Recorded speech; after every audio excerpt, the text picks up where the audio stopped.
So guys, napadaan ako dito.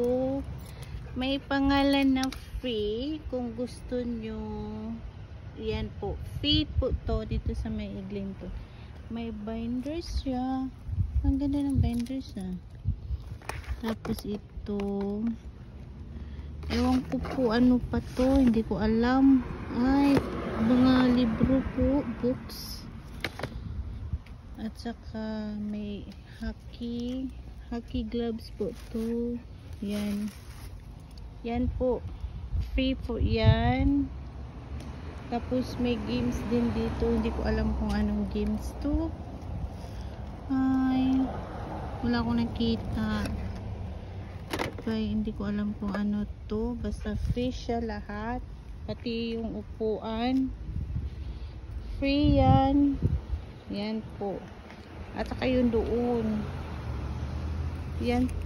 Free din yan eh. Yan. Free din yan.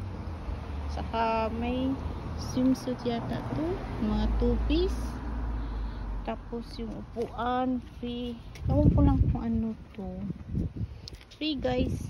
Ay. Dito po sa Canada po to. Mga free items na nilagay sa labas, tapos nilagyan nilang free para kung gustong kumuha, pwede kayo dito lang nila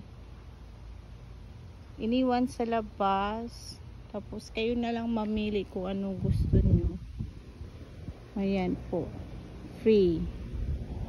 Hi, free. Yan, free po. Ganito sila po pag ayaw na nila, nilagay nila sa labas. Kung gustong kumuha, kuha lang kayo, mamili kayo kung anong gusto nyo.